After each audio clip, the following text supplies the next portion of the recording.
हरे कृष्णा, जय श्री हरि, ओम नमः शिवाय। प्रिय भक्तजनों, आज बृहस्पतिवार के दिन आप बृहस्पति देव की बड़ी ही दुर्लभ कथा सुनेंगे। भारतवर्ष में एक प्रतापी और दानी राजा राज्य करता था। वे नित्य गरीबों और ब्राह्मणों की सहायता करता था। ये बात उसकी रानी को अच्छी नहीं लगती थी। वे ना ही गरीबों को दान देती, ना ही भगवान का पूजन करती थी और राजा को भी दान देने से मना करती थी। एक दिन राजा शिकार खेलने वन को गए हुए थे, तो रानी महल में बिल्कुल अकेली थी। उसी समय बृहस्पति देव साधु भेष में राजा के महल में भिक्षा के लिए गए और भिक्षा मांगी। रानी ने भिक्षा देने से इनकार कर दिया और कहा, हे साधु महाराज, मैं तो दान पुण्य से तंग आ गई हूँ। मेरा पति सारा धन लुटाते रहता है। मेरी इच्छा है कि हमारा सारा धन नष्ट हो जाए, फिर ना रहेगा बांस, ना बजेगी बांसुरी। साधु महाराज ने कहा, देवी, तुम तो बड़ी विचित्र हो। धन संतान तो सभी चाहते हैं, पुत्र और लक्ष्मी तो पापी के घर भी होने चाहिए। यदि तुम्हारे पास अधिक धन है तो भूखों को भोजन दो, प्यासों के लिए प्याऊ बनाओ, मुसाफिरों के लिए धर्मशालाएं खुलवाओ। जो निर्धन अपनी कुंवारी कन्याओं का विवाह नहीं कर सकते, उनका विवाह करवा दो। ऐसे और कई काम हैं जिनके करने से तुम्हारा यश लोक परलोक में फैलेगा। परंतु रानी पर उपदेश का कोई प्रभाव नहीं पड़ा। वे बोली, महाराज, आप मुझे कुछ उपदेश ना दे। मैं ऐसा धन नहीं चाहती जो हर जगह बांटती फिरूं। साधु ने उत्तर दिया, यदि तुम्हारी ऐसी इच्छा है तो तथास्तु। तुम ऐसा करना कि बृहस्पतिवार को घर लीपकर पीली मिट्टी से अपना सर धोकर स्नान करना, भट्टी चढ़ाकर कपड़े धोना। ऐसे करने से आपका सारा धन नष्ट हो जाएगा। इतना कहकर वे साधु महाराज वहां से आलोप हो गए। साधु के अनुसार कई बातों को पूरा करते हुए रानी को केवल 3 बृहस्पतिवार ही बीते थे कि उसकी समस्त धन संपत्ति नष्ट हो गई। भोजन के लिए राजा का परिवार तरसने लगा। तब एक दिन राजा ने रानी से बोला कि हे रानी, तुम यहीं रहो, मैं दूसरे देश को जाता हूँ, क्योंकि यहाँ पर सभी लोग मुझे जानते हैं, इसलिए मैं कोई छोटा कार्य नहीं कर सकता। ऐसा कहकर राजा परदेश चला गया। वहाँ वह जंगल से लकड़ी काट कर लाता और शहर में बेचता था। इस तरह वे अपना जीवन व्यतीत करने लगा। इधर राजा के परदेश जाते ही रानी और दासी दुखी रहने लगी। एक बार जब रानी और दासी को 7 दिन तक बिना भोजन के रहना पड़ा, तो रानी ने अपनी दासी से कहा, हे दासी, पास ही के नगर में मेरी बहन रहती है। वे बड़ी ही धनवान है, तो उसके पास जा और कुछ ले आ, ताकि थोड़ी बहुत गुजर बसर हो जाए। दासी रानी की बहन के पास गई। उस दिन गुरुवार था और रानी की बहन उस समय बृहस्पतिवार व्रत की कथा सुन रही थी। दासी ने रानी की बहन को अपनी रानी का संदेश दिया, लेकिन रानी की बड़ी बहन ने कोई उत्तर नहीं दिया। जब दासी को रानी की बहन से कोई उत्तर नहीं मिला, तो वह बहुत दुखी हुई और उसे क्रोध भी आया। दासी ने वापस आकर रानी को सारी बात बता दी। सुनकर रानी ने अपने भाग्य को कोसा। उधर रानी की बहन ने सोचा कि मेरी बहन की दासी आई थी, परंतु मैं उससे नहीं बोली, इससे वे बहुत दुखी हुई होगी। कथा सुनकर और पूजन समाप्त करके वे अपनी बहन के घर आई और कहने लगी, हे बहन, मैं बृहस्पतिवार का व्रत कर रही थी। तुम्हारी दासी मेरे घर आई थी, परंतु जब तक कथा होती है तब तक ना तो उठते हैं और ना ही बोलते हैं, इसलिए मैं नहीं बोली। कहो दासी, क्यों गई थी? रानी बोली, बहन, तुमसे क्या छिपाऊं, हमारे घर में खाने तक का अनाज नहीं है। ऐसा कहते कहते रानी की आंखें भर आई। उसने दासी समेत पिछले 7 दिनों से भूखे रहने तक की बात अपनी बहन को विस्तार पूर्वक सुना दी। रानी की बहन बोली, देखो बहन, भगवान बृहस्पति देव सबकी मनोकामनाओं को पूर्ण करते हैं। देखो, शायद तुम्हारे घर में अनाज रखा हो। पहले तो रानी को विश्वास नहीं हुआ, पर बहन के आग्रह करने पर उसने अपनी दासी को अंदर भेजा तो उसे सचमुच अनाज से भरा एक घड़ा मिल गया। ये देखकर दासी को बड़ी हैरानी हुई। दासी रानी से कहने लगी, हे रानी, जब हमको भोजन नहीं मिलता तो हम व्रत ही तो करते हैं, इसलिए क्यों न इनसे व्रत और कथा की विधि पूछ ली जाए ताकि हम भी व्रत कर सके। तो रानी ने अपनी बहन से बृहस्पतिवार व्रत के बारे में पूछा।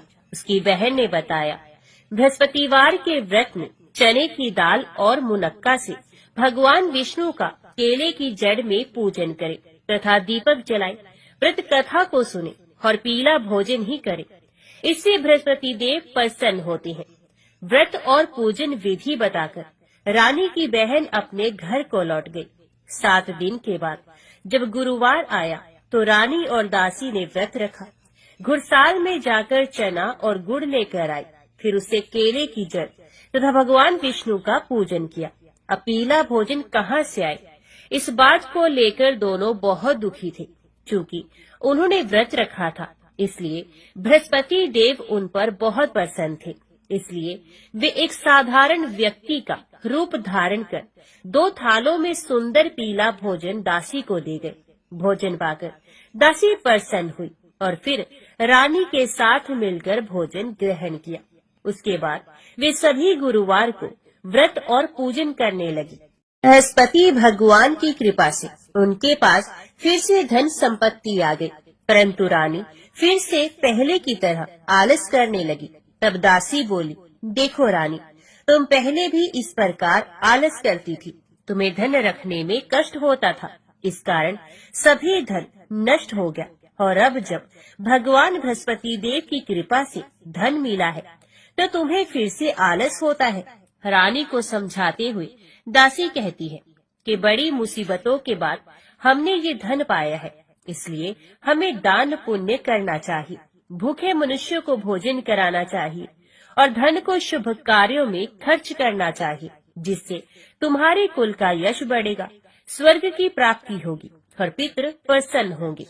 दासी की बात मानकर रानी अपना धन शुभ कार्यों में खर्च करने लगी, जिससे पूरे नगर में उसका यश फैलने लगा।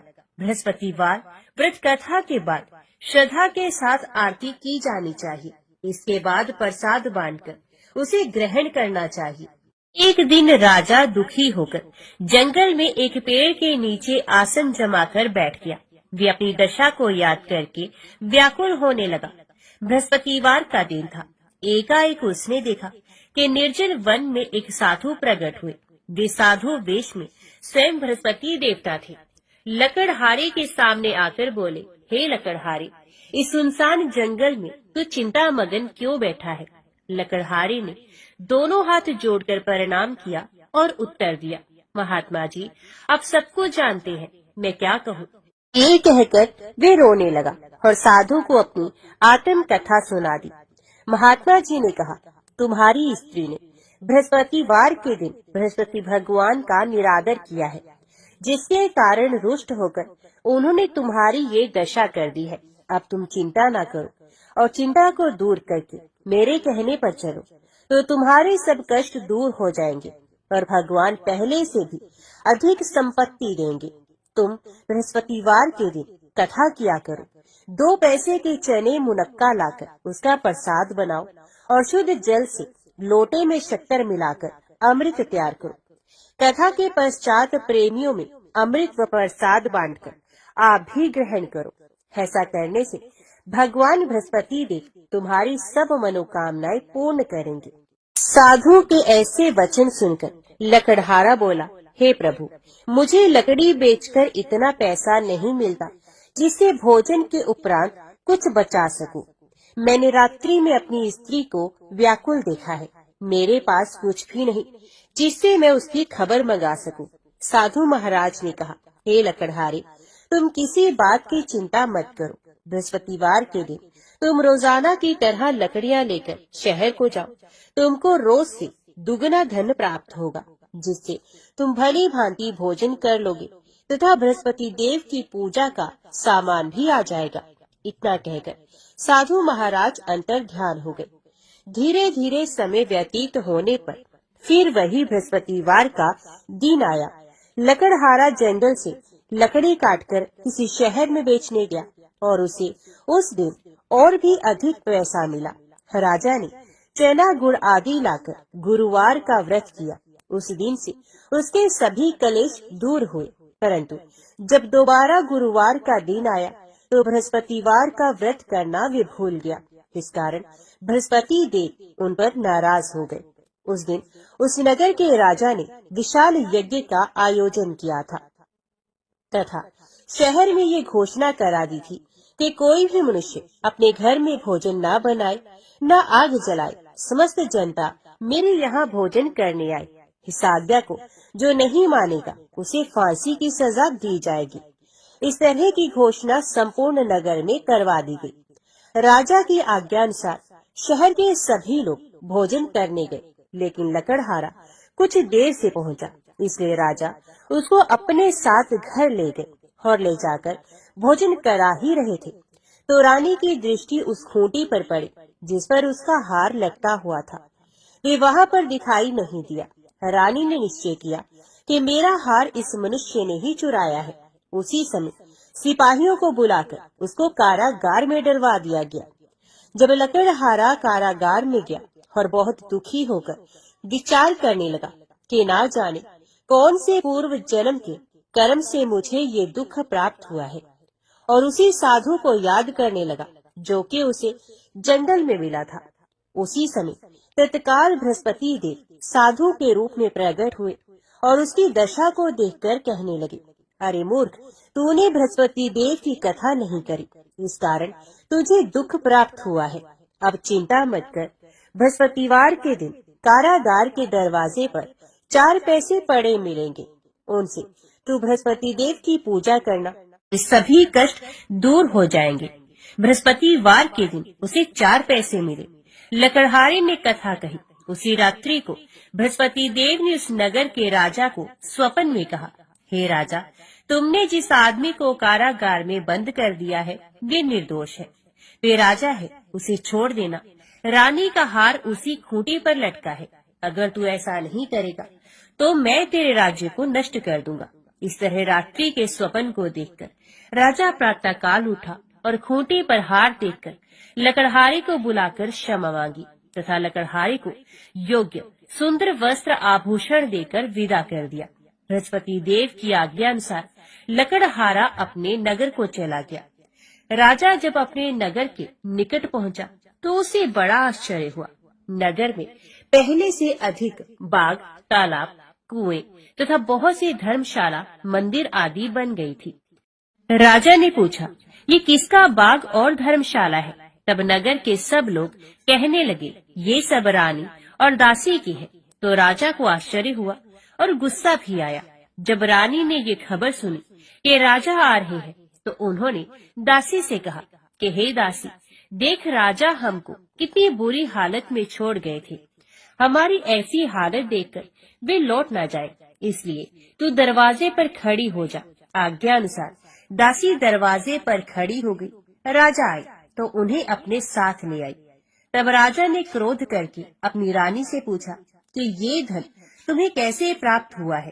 तब उन्होंने कहा, हमें ये सब धन बृहस्पति देव के इस व्रत के प्रभाव से प्राप्त हुआ है।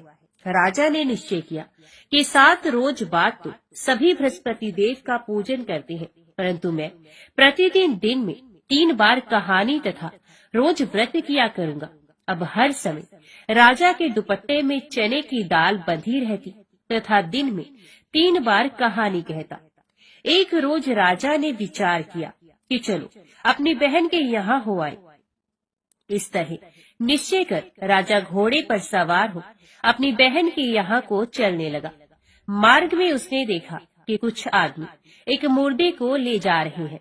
उन्हें रोककर राजा कहने लगा, अरे भाइयों, मेरी बृहस्पति देव की कथा सुन लो।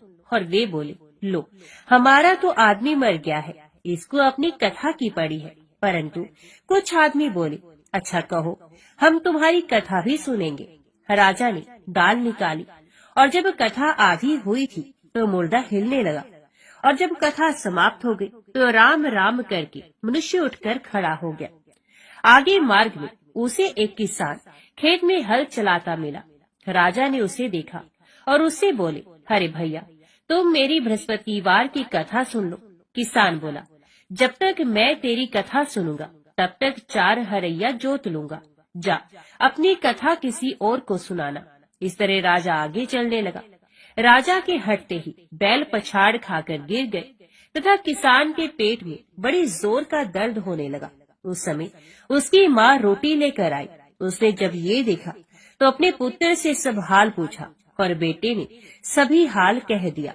तो बुढ़िया दौड़ी दौड़ी उस घुड़सवार के पास गई और उससे बोली कि मैं तेरी कथा सुनूंगी, तू अपनी कथा मेरे खेत पर चलकर ही कहना। राजा ने बुढ़िया के खेत पर जाकर कथा कही, जिसके सुनते ही वे बैल उठकर खड़ा हुआ तथा किसान के पेट का दर्द भी बंद हो गया। राजा अपनी बहन के घर पहुंचा। बहन ने भाई की खूब मेहमानी की। दूसरे रोज प्रातः काल राजा जगा तो वे देखने लगा कि सब लोग भोजन कर रहे हैं। राजा ने अपनी बहन से कहा, ऐसा कोई मनुष्य है जिसने भोजन ना किया हो, मेरी बृहस्पतिवार की कथा सुन ले। बहन बोली, हे भैया, ये देश ऐसा ही है कि पहले यहाँ लोग भोजन करते हैं, बाद में अन्य काम करते हैं। अगर कोई पड़ोस में हो तो देखाओ। वे ऐसा कहकर देखने के लिए चली गई, परंतु उसे कोई ऐसा व्यक्ति नहीं मिला जिसने भोजन ना किया हो। अतः वे एक कुम्हार के घर गई जिसका लड़का बीमार था। उसे मालूम हुआ कि उनके यहाँ 3 रोज से किसी ने भोजन नहीं किया है। रानी ने अपने भाई की कथा सुनने के लिए कुम्हार से कहा। वे तैयार भी हो गया। राजा ने जाकर बृहस्पतिवार की कथा कही, जिसको सुनकर उसका लड़का ठीक हो गया। अब तो राजा की प्रशंसा होने लगी। एक रोज राजा ने अपनी बहन से कहा कि हे बहन, हम अपने घर को जाएंगे, तुम भी तैयार हो जाओ। राजा की बहन ने अपनी सास से कहा। सास ने कहा, हाँ चली जा, परंतु अपने लड़कों को मत लेकर जाना, क्योंकि तेरे भाई के कोई औलाद नहीं है। बहन ने अपने भैया से कहा, हे भैया, मैं तो चलूंगी, पर कोई बालक नहीं आएगा।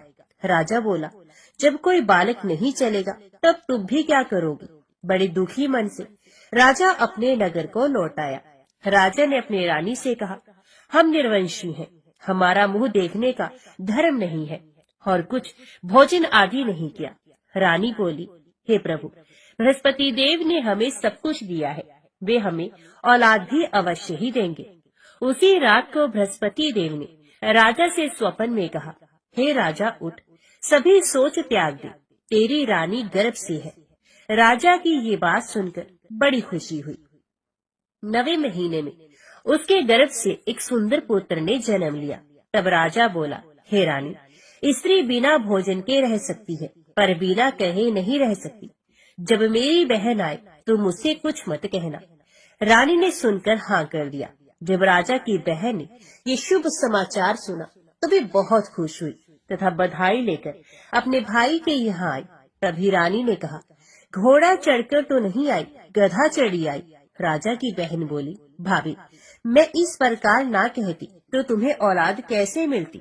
बृहस्पति देव ऐसे ही हैं, जैसे जिसके मन में कामनाएं होती हैं सभी को पूर्ण करते हैं। जो सद्भावना पूर्वक बृहस्पतिवार का व्रत करता है एवं कथा पढ़ता है अथवा सुनता है, दूसरों को सुनाता है, बृहस्पति देव उसकी सभी मनोकामनाओं को पूर्ण करते हैं। भगवान बृहस्पति देव उसकी सदैव रक्षा करते हैं। संसार में जो मनुष्य सद्भावना से भगवान जी का पूजन व्रत सच्चे हृदय से करते हैं तो उनकी सभी मनोकामनाएं पूर्ण करते हैं। जैसी सच्ची भावना से रानी और राजा ने उनकी कथा का गुणगान किया तो उनकी सभी इच्छाएं भगवान बृहस्पति देव जी ने पूर्ण की थी। इसलिए पूर्ण कथा सुनने के बाद प्रसाद लेकर जाना चाहिए। हृदय से उसका मनन करते हुए जयकारा बोलना चाहिए। तो बोलो, भगवान बृहस्पति देव की जय। श्रवण कीजिए बृहस्पतिवार गुरुवार व्रत की दूसरी कथा। प्राचीन काल में एक बहुत ही निर्धन ब्राह्मण था। उसके कोई संतान नहीं थी। वे नित्य पूजा पाठ करता और उसकी स्त्री न तो स्नान करती न किसी देवता का पूजन करती। इस कारण ब्राह्मण देवता बहुत दुखी रहते थे। अपनी पत्नी को बहुत समझाते, किंतु उसका कोई परिणाम नहीं निकलता। भगवान की कृपा से ब्राह्मण के यहाँ एक कन्या उत्पन्न हुई। कन्या बड़ी होने लगी। प्रातः स्नान करके वे भगवान विष्णु का जप करती थी। बृहस्पतिवार का व्रत भी करने लगी।